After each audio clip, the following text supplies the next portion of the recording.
I know you're scared, you wanna hide away sometimes. I know you heard from everyone telling you lies. Chandi मंदिर से करीब 5 घंटे की drive करके हम पहुंच गए हैं फागू। फागू थियोग से पहले एक स्टेशन है और यहाँ पर काफ़ी सेबों की खेती होती है इन पहाड़ों के ऊपर। तो शायद आपको वहाँ पर दिख रहे होंगे सेबों के बाग, जो कि जिन पे भी आप देखेंगे कि उन्होंने कवर लगा रखे हैं। वो बेसिकली जाल लगाते हैं, जो कि अगर ओलावृष्टि हो जाए, अगर हेल स्टॉर्म वगैरह आ जाए तो उसमें सेब बच सकें। बहुत ही क्वाइट जगह है, बहुत ही कोई शोरगुल नहीं, सिर्फ आप तरह तरह की छोटी छोटी चिड़ियाँ उड़ते हुए देख सकते हैं। एक स्कूल है बगल में और उस स्कूल में अभी थोड़े बच्चे यहाँ पे बास्केटबॉल खेल रहे थे, वो अब चले गए हैं, स्कूल की छुट्टी। उसके अलावा बस जो गांव से जो छोटी मोटी आवाज़ें आती रहती हैं, दूर कोई बोल रहा है, वहाँ पे एक गौशाला है, वहाँ पे आप देखें तो कुछ लोग अपने सेब के बागान में काम कर रहे हैं। तो इसी प्रकार से ये एक होम स्टे है जो हमने लिया, और इस होम स्टे का जो टैरिफ हमको पड़ा वो करीब 3200 रुपये पड़ा। बहुत ही शांत, बहुत ही क्वाइट। और होता ऐसा है कि हम लोग जो कि शहरों में रहते हैं और हमारे घरों के ऊपर से हर 2 मिनट में हवाई जहाज़ उड़ता है, तो ऐसी शांति जो है वो बड़ी अजीब सी लगती है आके, और मन जो है वो थोड़ा विचलित हो जाता है। क्योंकि शांति में मन को शांत होना चाहिए, परंतु हम इतने शोरगुल की आदत है हमारे को कि हमारा मन विचलित हो जाता है। तो मैं अभी यही सोच रहा था कि नीचे जो बैठी हुई ये 2 लेडीज़ हैं जो काम कर रही हैं, वो बीच बीच में आपस में एक दूसरे के साथ बात कर रही हैं, और वो उनकी जो बात की जो आवाज़ है वो भी यहाँ हमारे रूम तक आ रही है। तो इस प्रकार का कुछ माहौल है। हाइट है करीब 2400 मीटर, और यहाँ से अब हम कल निकलेंगे सुबह और आगे बढ़ेंगे अपने अगले डेस्टिनेशन, जो कि कल्पा है। और कल्पा में एक रात गुजारने के बाद फिर उससे आगे बढ़ेंगे हम लोग काज़ा की तरफ। तो एज़ ऑफ नाउ ये प्लान है, बने रहिए हमारे साथ इस वीडियो पर।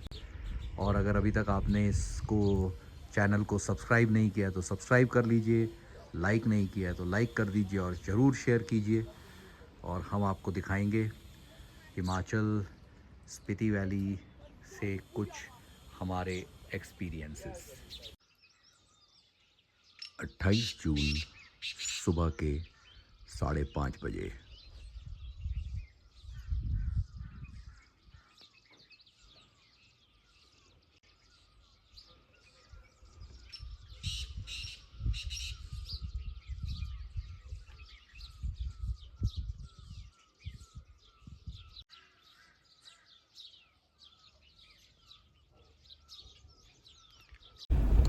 हेलो वर्ल्ड, 28 जून आज हमारा तीसरा दिन है। स्पीति ट्रिप पे हम निकले थे। पहला दिन चंडीगढ़, दूसरा दिन फागू। आज सुबह एक बहुत ही सुहानी सुबह हुई। 5:30 बजे सूर्य देवता एकदम बाहर। रात भर बिजली और बारिश की गड़गड़ाहट के बीच में हमें बहुत ही, मेरे को तो अच्छी नींद आई, बहुत आराम से सोए।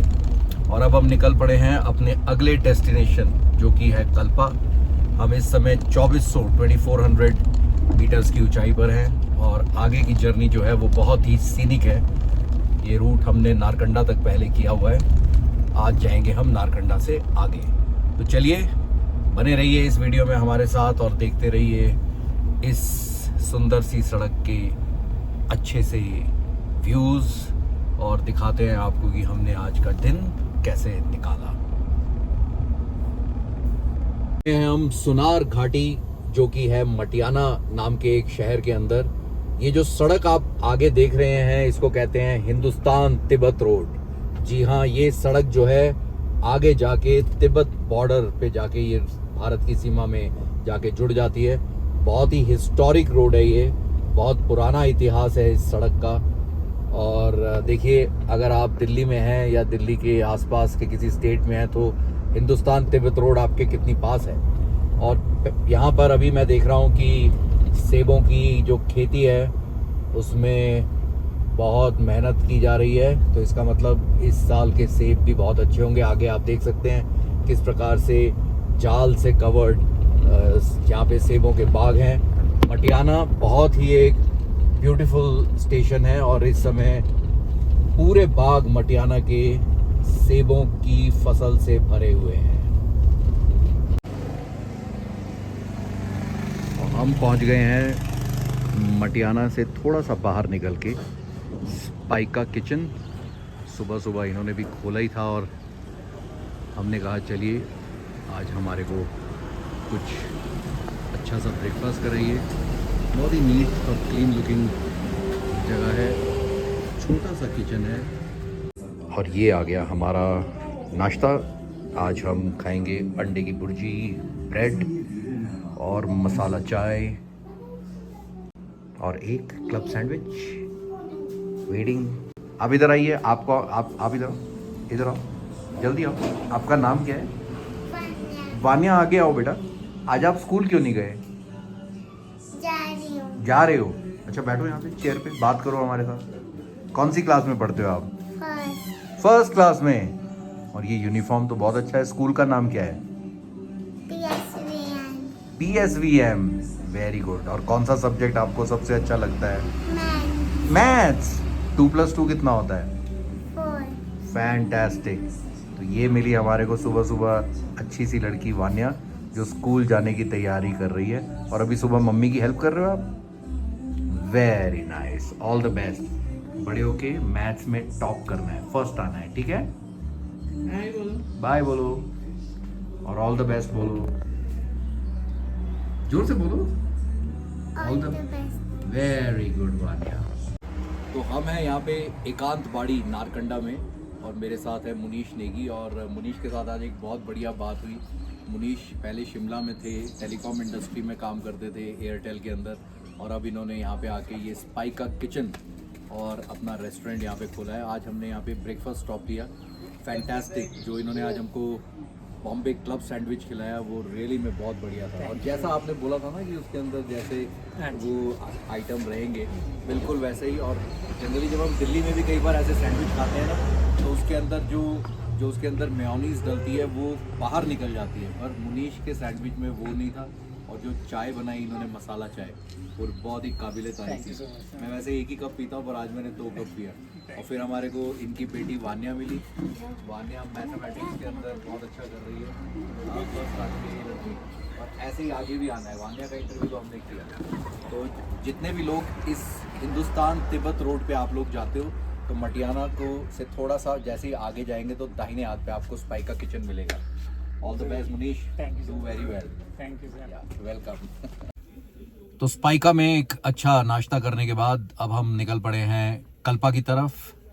पहले जाएंगे रामपुर और रामपुर से आगे जाएंगे कल्पा।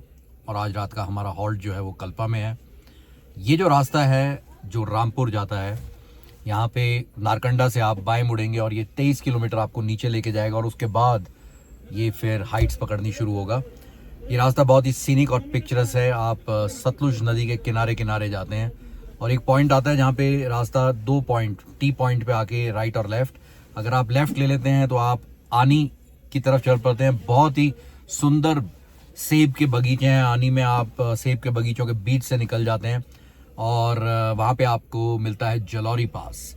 और जलौरी पास से अगर आप नीचे उतर जाएं तो आ जाती है तीर्थन वैली। और तीर्थन वैली से अगर बाएं मार के आगे एक टनल आएगी, उससे अगर आप राइट लेंगे तो आप सीधे पहुंच जाते हैं मनाली। तो ये रास्ता जो है बहुत ही सीनिक और पिक्चरस्क है। नैरो रोड्स हैं लेकिन जो ब्यूटी इस रास्ते पे है वो अमेजिंग है। बस एक ही रिक्वेस्ट, इस रास्ते पे आएँ तो कृपया प्लास्टिक्स को साथ में मत लेके आएँ। कुछ भी ना छोड़ें रोड के ऊपर। अगर आप सड़क पे कुछ भी छोड़ते हैं तो वो यहीं का हो जाता है और उसके बाद इन रास्तों की जो है हालत वो बहुत ही ज़्यादा हम लोग ख़राब कर देते हैं। ये शहर जो हैं इन्हें बचाना पड़ेगा, वरना ये जितने शहर हैं ये वक्त के साथ साथ और जिस प्रकार से यहाँ पे डेवलपमेंट होती जा रही है उसके साथ साथ यहाँ की नेचुरल ब्यूटी और यहाँ का जो मौसम है वो बदलता जा रहा है। तो कोशिश हमारी यही रहनी चाहिए कि हम इन जगहों को प्रिजर्व कर सकें, मैक्सिमम जितना सस्टेनेबल हो सकता है उतना करने की कोशिश करें। मैं जब इन पहाड़ों में आता हूँ तो मैं पानी बिल्कुल नहीं खरीदता। जो पानी यहाँ पे अवेलेबल है, जैसा भी जिस भी नलके में से या जो भी पहाड़ी झरने का पानी, मैं हमेशा वही पानी पीता हूँ। और आई थिंक आज तक तो कभी भगवान की दया से कोई तकलीफ हुई नहीं और ना ही होने की उम्मीद है। तो चलिए दिखाते हैं आपको ये रास्ता जब हम बढ़ते हैं रामपुर की तरफ। सो स्टे विद अस, बने रहिए साथ में। नारकंडा से हम लोग रामपुर की तरफ बढ़ रहे हैं और सतलुज नदी का पहला व्यू, और यहाँ से हम आगे निकल जाएंगे कल्पा की तरफ। बहुत ही सुंदर आवाज़ आ रही है नदी की, अगर आप सुन सकते हैं तो। पानी मटमैला पहाड़ों को काटता हुआ और नदी बढ़ती चली जा रही है आगे अपने रास्ते पर। हवा में हल्की सी ठंडक है, गर्मी नहीं है, जबकि सूरज बहुत ज़ोरों पर है। एंट्री हो रही है हमारी रामपुर शहर के अंदर और ऊंची सी हनुमान जी की प्रतिमा और हनुमान मंदिर शहर के बिल्कुल एंट्री पॉइंट के ऊपर। इस मंदिर की स्थापना हुई थी 1958 में, 1958। नीचे आप देख सकते हैं रामपुर शहर, काफ़ी बड़ा शहर है, पीछे से काफ़ी पहले से स्टार्ट हो गया, उसके आउटस्कर्ट्स थे और अब आगे आगे देखिए रामपुर शहर के दर्शन।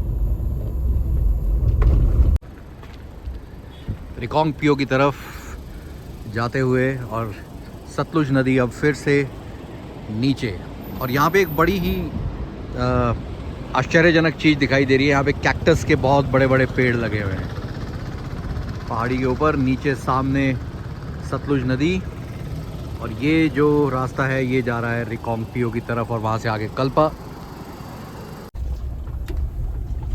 तो आ गए हैं लद्दाख के रास्ते। कई कई जगह पे सड़क थोड़ी टूटी हुई, ट्रैफिक हिलता डुलता हुआ निकल रहा है। यहाँ पर आपको गाड़ी बहुत ध्यान से चलानी है। आसपास में अगर कोई गाड़ी हो तो, और ख़ासकर ट्रक हो तो बच के चलना है, क्योंकि जब ये गाड़ियाँ झूलती हैं तो वो उस झूलने के प्रोसेस में गाड़ी अगर लग जाए तो बहुत ही बड़ा नुकसान हो सकता है। तो आराम से चलिए, धीरे चलिए।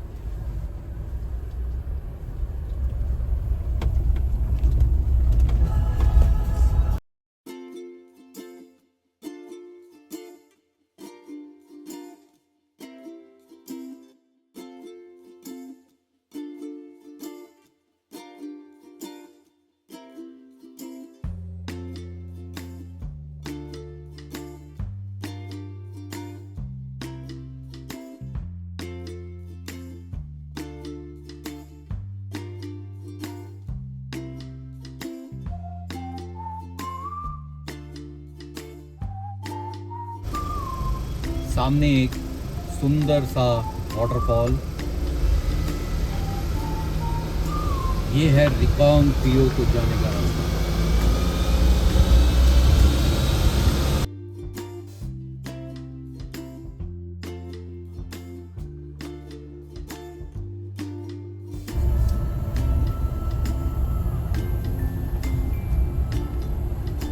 Famous cave entry of Kinnaur region. आप देख सकते हैं सैलानी लोग रुक रुक के यहाँ पे फोटोग्राफी कर रहे हैं। बहुत लोगों के लिए बड़ी अचरज की बात होती है कि पहाड़ के बीच में से कैसे काट के सड़क बना दी गई है, पर लद्दाख ऐसी सुंदरताओं से भरा हुआ है। और अभी हम तो हिमाचल में हैं, लेकिन ये जो रास्ते हैं ये बहुत ही ब्रेथ टेकिंगली ब्यूटीफुल हैं। पहाड़ों के अलग अलग शेप्स, अलग अलग आकार और उनके के बीच से ये मनमोहक रास्ते।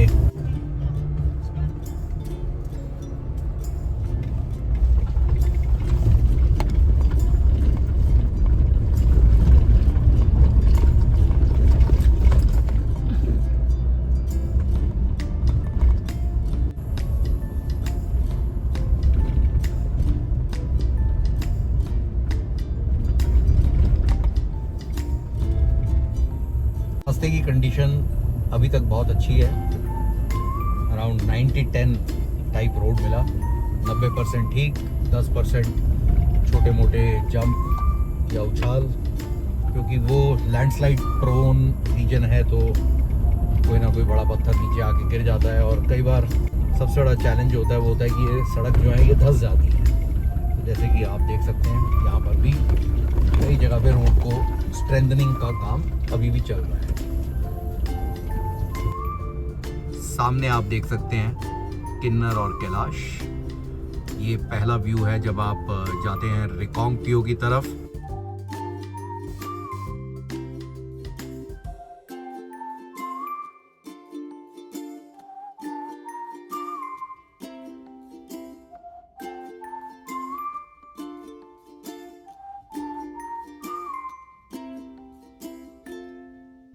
और महिंद्रा थार ने बहुत ही अच्छा परफॉर्म किया। Full AC on, we came very very smoothly up this hills.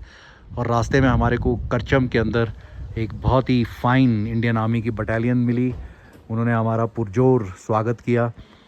बहुत ही अच्छा उनका रेस्ट रूम, फ्रेशन अप हुए हम, और फिर उन्होंने हमारे को रोका, जाने नहीं दिया, खाना खिलाया, चाय पिलाई। Wonderful time. I think it has been a great singular honour to have served the Indian Armed Forces and to have some wonderful friends who are still serving the fine institution of Indian Army. Long live the Indian Army. Hello, हम कल्पा पहुंच चुके हैं। हमारी journey start हुई थी दिल्ली से 27 जून को। 27 की रात को हम चंडीगढ़ में थे। चंडीगढ़ से हम लोग 28 को फागू आए और आज 29 तारीख को हम कल्पा में हैं। और मेरे पीछे आप देख सकते हैं किन्नर कैलाश की रेंज। दूर वहाँ पे चोटी जो है वो किन्नर कैलाश है। ये जो रास्ता हमने लिया, हमने इसको बहुत पीसफुल ढंग से किया है। हमने कोई जल्दी नहीं की इस रास्ते को कवर करने में, और ये बहुत ही एक सुंदर रास्ता है। सिर्फ कठिनाई आती है क्योंकि आपको यहाँ पे कोई वॉशरूम्स नहीं मिलते, लेकिन अगर आप आर्मी से हैं तो आपके लिए कोई प्रॉब्लम नहीं है। आपको रास्ते में बहुत सारी आर्मी की रेजिमेंट्स मिलेंगी जहाँ पे कि आप उनकी फैसिलिटीज़ को यूज़ कर सकते हैं। इस रोड पे कभी भी कोई जल्दी इसलिए नहीं करनी चाहिए क्योंकि एक तो नज़ारे बहुत खूबसूरत हैं। पेट्रोल की कहीं पे कोई कमी नहीं है। हर जगह पे, हर 10 किलोमीटर में आपको पेट्रोल पंप्स मिलेंगे। एटलीस्ट रिकांगपिओ और कल्पा जहाँ तक हम आए हैं अभी, और इसके आगे अब हम नाको और ताबो और काज़ा की तरफ जाएंगे। अभी तक जो ऑल्टीट्यूड हमने देखा 2400 मैक्सिमम था। अभी मैं 2714 मीटर पे हूँ, 2714 metres. Oxygen absolutely fine, no issues. हाँ, कभी अगर आप आके एकदम से कुछ सीढ़ियाँ चढ़ेंगे तो आपको ज़रूर थोड़ा सा सांस फूलेगा, तो बी वेरी केयरफुल, क्योंकि प्लेन से आप 213 मीटर दिल्ली से 2714 मीटर्स इस हाइट के ऊपर आ रहे हैं, और आगे भी हमको आगे जाना है। मौसम बहुत ही खुशनुमा है। ये आई थिंक राइट वेदर है, एंड ऑफ जून और beginning of July. There is no rainfall. कल फागू में रात को थोड़ी बारिश हुई थी, बिजली भी कड़की थी, लेकिन सुबह एकदम बढ़िया था, एकदम क्लियर वेदर। और अभी भी जो पहाड़ हमको दिखाई दे रहे हैं वो बिल्कुल साफ़ सुथरे और क्लियर दिखाई दे रहे हैं। और जो हमारी एकोमोडेशन है होटल देशान कल्पा, उसका आपको एक बार क्विकली हम अपना कमरा दिखा देते हैं। It's a very basic and nice room. We paid up about 3500 for this accommodation, and इसमें हमारा ब्रेकफास्ट अगले दिन का इंक्लूडेड है।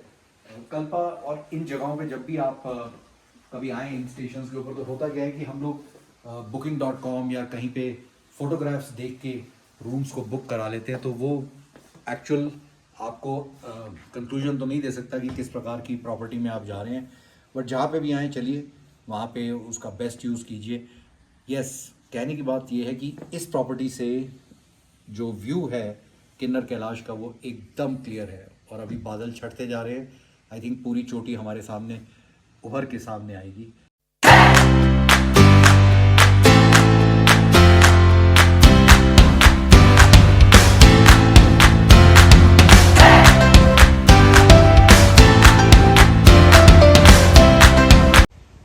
finally, Kinnar Kailash has come out in all its glory. The cloud cover has just kind of sunk a little downwards, and I can see the peak absolutely clearly. It's about 6:45 in the evening, 29th of June. There's absolute serenity all around in this valley. You can see snow at the top peaks, and hopefully tonight we are going to see a flurry of stars all over in this wonderfully blue sky with a real cool breeze blowing.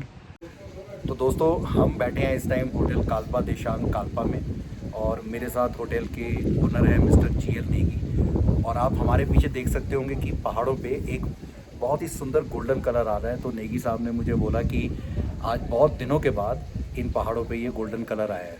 ये really में amazing है। जब तक अपनी आंखों से आप नहीं देखेंगे तब तक आप नहीं मानेंगे, बट शायद वीडियो में कैसा कैप्चर हो पा रहा। और नेगी साहब ने बड़ी इंटरेस्टिंग बातें की हैं। नेगी साहब, आपने बताया कि कल्पा का ओरिजिनल नाम जो है वो चीनी है। चीनी। हाँ जी, तो आप बताएं कुछ उसके बारे में। हाँ, दरअसल जैसे ही देश आज़ाद हुआ उससे पहले ये तो चीनी रियासत होता था। ये अंग्रेज़ों के वक्त में, इवन हमारे जो रेवेन्यू रिकॉर्ड्स में भी अभी तक चीनी रियासत ही है, ये चीनी उप तहसील है। परंतु जैसा ही देश आज़ाद हुआ तो गवर्नमेंट ने ये रियलाइज़ किया कि भाई ये चीनी तो पास में चाइना है, यहाँ से 74 किलोमीटर है जो शिपकिला दर्रा है, जो पहला हमारा बॉर्डर है। तो गवर्नमेंट ने रियलाइज़ किया आने वाले समय में चाइना कोई ऐसा बखेरा खड़ा कर देगा, तो इसलिए इसका ऑफिशियल नाम उन्होंने काल्पा रखा। तो तब से हमारा ऑफिशियल नाम इसका काल्पा है। परंतु अभी तक भी रेवेन्यू रिकॉर्ड में जो है तो चीनी ये उसमें अंकित है। तो हम भी लोकल डायलेक्ट्स में जब बात करते हैं कि कहाँ जा रहे हैं, जैसा हम भी हो तो हम बताते हैं कि चीने भी हो। तो अभी भी ये प्रचलित है, परंतु ऑफिशियली ये काल्पा है। और नेगी साहब ने मुझे एक और बड़ी अच्छी बात बताई कि आज़ाद इंडिया के जो सबसे सीनियर मोस्ट वोटर थे वो भी इसी गांव से हैं। हाँ, ये जो 1952 में जब जनरल इलेक्शन हुआ था, पहला जनरल इलेक्शन हुआ था, उसके जो फर्स्ट वोटर थे वो मिस्टर श्याम शरण नेगी इसी गांव के ही थे। अभी हाल ही में 1.5 साल पहले 2022 में उनकी डेथ हो गई। वो 105 साल के थे। तो उन्होंने जो शुरू से, चाहे वो पंचायती राज का है, चाहे वो असेंबली इलेक्शंस हैं, चाहे वो पार्लियामेंट्री इलेक्शंस हैं, सब में उन्होंने पार्टिसिपेट किया था। उन्होंने अपना जो वोट है हर इलेक्शन में उन्होंने दिया था। और उनको जब वो डिक्लेयर हो गए कि वो फर्स्ट वोटर है आज़ाद हिंदुस्तान के, तो इलेक्शन कमीशन ऑफ इंडिया ने क्या किया, उनको ब्रांड एम्बेसडर बना दिया था। तो वो हमेशा यही बोलते थे कि आप वोट डालिए और आपके वोट में बहुत ताकत है, और सरकार जो है तो आप उस हिसाब से बनाएं। तो हमेशा ये कहते रहे। पर 105 साल की उम्र में अभी 2022 में उनकी डेथ हो गई। तो वो इसी गांव के थे। हाँ, तो जैसे जैसे हमारी बात हो रही है, आप पीछे देख रहे होंगे कि पहाड़ों का जो रंग है वो एकदम गोल्डन हो गया है। तो नेगी साहब ने बहुत अच्छी बातें करी और हमको बताया कि कैसे जो यहाँ के एप्पल हैं वो बहुत ही बढ़िया क्वालिटी के होते हैं। और जब भी कहते हैं कि जब भी यहाँ पे फॉरेनर्स आते हैं वो बड़े अमेज्ड होते हैं यहाँ के एप्पल्स देख के। और बहुत सारे टूरिस्ट भी आते हैं यहाँ के एप्पल्स देखने के लिए। यहाँ तो कब अगस्त के महीने से भीड़ लग जाएगी? हाँ, नहीं, वैसे ये मार्च के बाद ये भीड़ शुरू हो जाती है। जैसे अप्रैल मई जून में तो ये पीक पे रहता है। अब ये जुलाई में थोड़ी बरसात आ जाए तो ये फिर थोड़ा कम हो जाएगा। फिर ये 20-25 अगस्त के बाद फिर दोबारा रश होना शुरू हो जाएगा। ये वन पहले तो ये दिसंबर में कम होते थे टूरिस्ट, पर ये नए साल के एवज में अब काफ़ी टूरिस्ट दिसंबर में भी आने शुरू हुए। तो जिसमें बहुत सारे आपके यूरोपियन, अमेरिकन, वो यहाँ आके अब बताते हैं कि भाई ये जगह हम पूरी दुनिया घूम के आ रहे हैं, पर तो ऐसा जो मंज़र है, जो सामने का जो व्यू है, जो पहाड़ी है, ऐसा साफ़ सुथरा पहाड़ी उन्होंने पूरे दुनिया में नहीं देखा है। हाँ, तो इस समय मैं और नेगी साहब बैठे हुए हैं 2714 मीटर की ऊंचाई पर, 2714 मीटर। और मैं अभी नेगी साहब को यही बता रहा था कि यूरोप के अंदर या अमेरिका के अंदर जो पहाड़ हैं वो हमारे पहाड़ों से ऊपर हैं ही नहीं, तो ओबियसली यहाँ की जो हवा है वो हवा बिल्कुल डिफरेंट है। और नेगी साहब ने एक बात और बताई कि यहाँ पे जो पानी यूज़ होता है इस होटल के अंदर वो एक चश्मे का पानी है, और मैंने वो पानी पिया जब मैं आया, और रियली में वो पानी पीने के बाद शरीर के अंदर ऐसा लगा कि एक नई स्फूर्ति और जान आ गई है। तो दिल्ली से यहाँ पे आना जो है वो बड़ा सफल है जी। सौभाग्यवश हमारा जो ये पानी है जो हमने यहाँ होटल के लिए ड्रिंकिंग वाटर प्लस ये जो यूज़ होता है वो एक चश्मे का पानी है जो ज़मीन के नीचे से उसको निकाला गया है। तो बहुत ही उसमें मिठास है, नेचुरल मिनरल्स तो उसमें होंगे ही होंगे, और गर्मियों में क्या है बिल्कुल ठंडी है। और चमत्कारिक ये है कि जैसा ही ये सितंबर के बाद वो धीरे धीरे गर्म होना शुरू होता है। सर्दियों में जब पीक यहाँ पर -20 डिग्री 22 डिग्री टेम्परेचर रहता है तो वो पानी जो है तो गर्म रहता है। बहुत बढ़िया। ये एक बस नेगी साहब ने एक गुजारिश की मेरे से कि जब भी यहाँ पे कोई टूरिस्ट आए तो वो रिस्पॉन्सिबल टूरिस्ट आए, और यहाँ पे आके कोई प्लास्टिक या किसी भी चीज़, किसी भी प्रकार का प्रदूषण अगर हम ना करें तो बहुत अच्छा रहेगा, क्योंकि ये पहाड़ियाँ तब तक ही बचेंगी जब तक, क्योंकि अब लोग आना शुरू हो गए, लोग रुकेंगे नहीं, और टूरिज़्म जो है वो बहुत बढ़ भी गया है, और तरह तरह के सोशल मीडिया चैनल्स पे सभी पे लोगों को अच्छा भी लगता है, वो देखना भी चाहते हैं कि हमारे देश में किस किस प्रकार की चीज़ें हैं। बस आप जब यहाँ पे आए तो ये समझ के आएँ कि जो लोकल लोग यहाँ पे रह रहे हैं उनका साथ दें और उनके ऊपर कोई तकलीफ़ ना हो। मैं अपने गेस्टों से अपने जो एक स्पेशल रिक्वेस्ट करना चाहूँगा, सिंस ये जो एरिया है, ये गांव हमारा जो चीनी गांव है या कल्पा गांव है, ये पीस जोन में आता है। यहाँ ना शोर शराबा होता है। अगर आप 100 मीटर की दूरी पर भी बैठे हैं, अगर गली में एक छींक भी आ जाए किसी की तो वो छींक आपको स्पष्ट यहाँ सुनाई देगी, इतनी शांति है। तो हम चाहते हैं कि मेहमान जो हमारे वो भी शांत रहें, और शांति ये एरिया रहे तो बहुत अच्छा रहेगा, और प्लास्टिक मुक्त रहे, ये हम ऐसा रिक्वेस्ट करते हैं। तो बेसिकली प्लेन से जो भी आए वो यहाँ की अच्छी आबो हवा, यहाँ के पानी को एंजॉय करें और अपनी सेहत को अच्छा करके जाएं, और यहाँ पे आके बाकी किसी प्रकार से इस जगह को प्रदूषित ना करें। बस इसी में जितने लोकल लोग हैं वो भी आप लोगों के साथ बड़े खुश होकर रहेंगे। बिल्कुल। तो नेगी साहब बहुत अच्छा लगा, और आज आप हमारे चैनल पनडुब्बी वाला पीर के ऊपर आए, और मेरे को आपको देख के बहुत ही आनंद आया। जब मैंने आपको बैठे हुए देखा तो हमारी जो बातचीत हुई, और आपने जो ये गोल्डन बताया, देखिए पीछे अब गोल्डन बिल्कुल ख़त्म हो गया वो ह्यू, तो इसका मतलब सनसेट हो गया, और अब हम रात को जो तारे आएंगे उनकी इंतज़ार करें। बिल्कुल।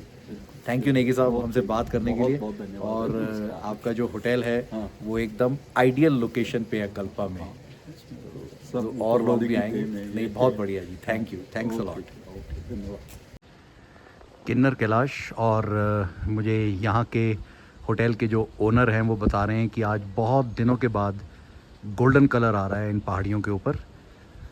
आप देख सकते हैं मेरे बाईं तरफ, बिल्कुल बाईं तरफ किन्नर कैलाश, और बाकी माउंटेन रेंजेस जहाँ पे कि गोल्डन कलर को आप देख सकते हैं। तो मिलते हैं अगले वीडियो में। शेयर कीजिए चैनल को, लाइक कीजिए और ज़रूर सब्सक्राइब कीजिए। बने रहिए पनडुब्बी वाले पीर के साथ। हम आपको मिलेंगे अपने कल की जर्नी में, जहाँ पे कि हम नाको जाएंगे और ताबो जाएंगे और सुंडो, और आपको वहाँ के भी दर्शन कराएंगे अपने साथ। तो मिलते हैं कल।